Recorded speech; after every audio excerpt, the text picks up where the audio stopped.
there is always a first to everything. To celebrate in this outdoor environment, we have created this patio area to become a space of worship. Who would have thought in the histories of our church that we would do this during this time of the pandemic? But it may be in line with the message I'm hoping to share with you. How do we create an environment that heals? How do we create a space that may become sacred out of the ordinary of our own life? For the past 2 Sundays, this Sunday and last Sunday, we've been focusing on how do we create a kingdom of God that is here on earth and allow it a great reflection as if it is in heaven. So Jesus spoke parables to all of us in Matthew chapter 13. So last Sunday I shared with you what are the 4 conditions for us to create such an environment that to see the kingdom of God to exist here on earth for us. We'll look at the first condition to be the seed, the soil, the grower, and the climate.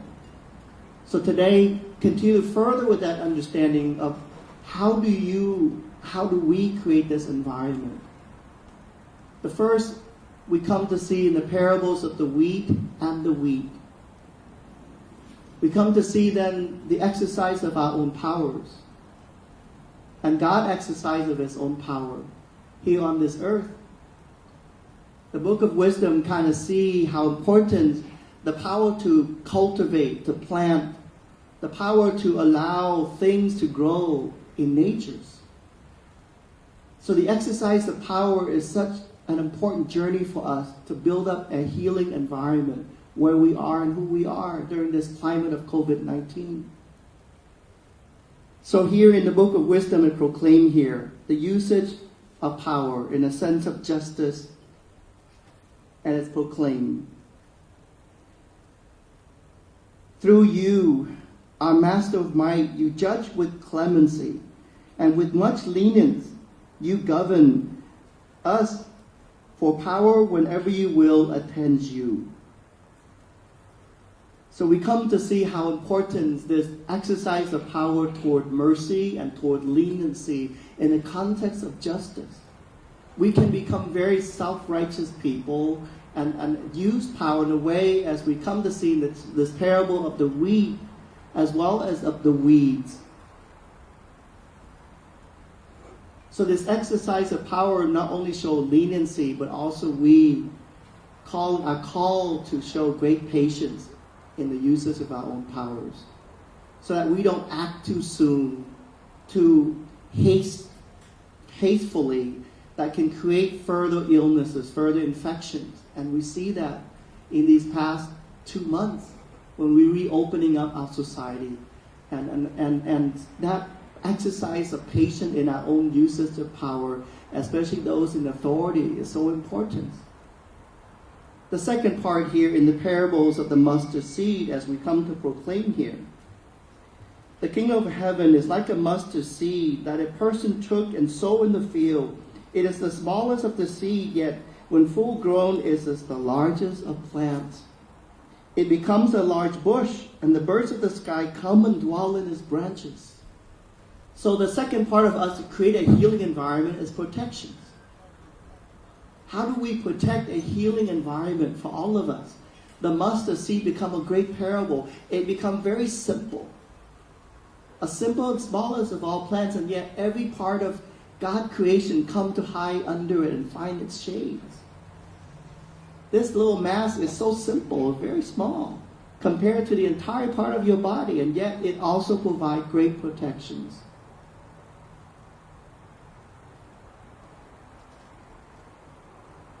So where are we now in seeing this great protection for you and your own families? Some of us quarantine ourselves in the way that we protect ourselves because of our own self-immunity compromise, and other of us continue to be frontline workers to protect those who've been infected. Let us care for them and bless them. Some of you here in our church are frontline workers, and we're grateful for you, for all that you do.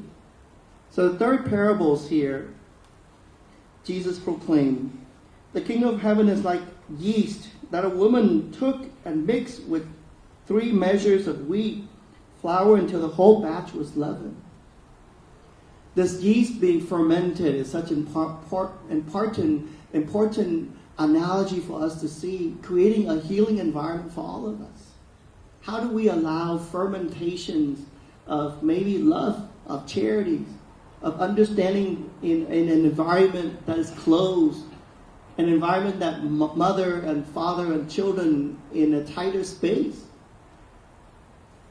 and allow this fermentation to grow, not a fermentations of hatred or anger or bitterness, but fermentations of that yeast, of maybe through the exercise of power for protection, the exercise of power for patience. And that creating a healing environment is so important. So let us look at, this morning I want to share with you, based on a reflection by Dr. Wayne Jonas, who allowing us to see both the internal as well as the external environment. The internal environment for him, it is this: creating a healing home. He gave 5 simple steps. And allow this environment so that we can cultivate, we can create this environment, that home that we are living in. The first is surround yourself with natures in your home. Nature being involved with natural lights, your skylight, your windows, your plants. It may sound very simple, and yet it can breathe that sense of natures into your enclosed environment that you see every day. Second, decorate with meanings. There are certain themes that people like. I know there's a home that I would go and visit from time to time. Every room has a theme. One theme would be Native American people. The other theme in the dining room is all about the natural oceans. When we sit and eat, another room would be just all about Asian arts. And it's somehow that art of nature create a certain sense of calmness and healing in your own life. Third is, as you keep saying these past many months and years, simplify your life. Declutter. I mean, I'm the worst sins of all. My place is everywhere. The cluttiness is totally opposite. On this side of the rectory, and this side of the office is so nice and clean, where my office staff is amazing. And up here where Bishop Clark is, his resident is just totally nice and clean. So I need to learn that, because I'm truly a clutter collector. 4, choose the right colors. You know, when I painted my bedroom, my color is so bright. My staff said, Father Truck, how can you go sleep? Yeah, but maybe that little dark color, it creates that healing environment for you in your own life. So the space of sleep needs to be a little darker, not so bright. Bright orange doesn't fit the room, but I did it. Maybe it's part of my life that I needed a little brightness, a little excitement or something.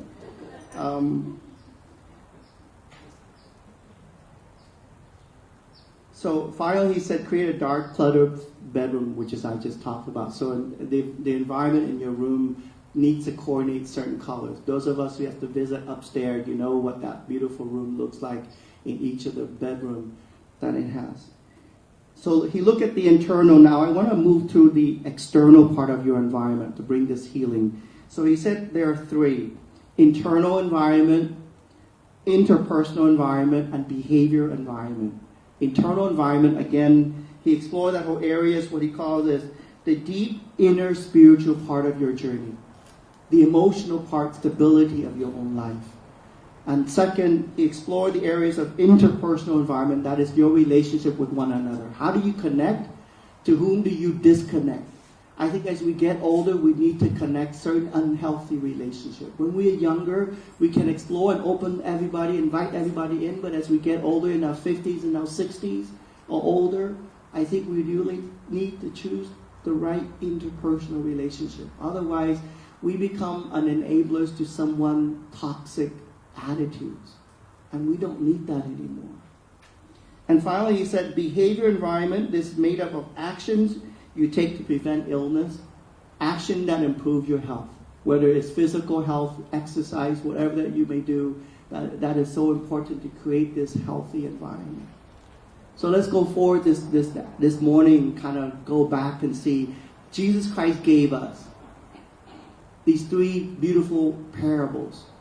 The exercise of power, the exercise of protections, and allow ourselves to be fermented, grow in a way that develop further in our attitude for one another.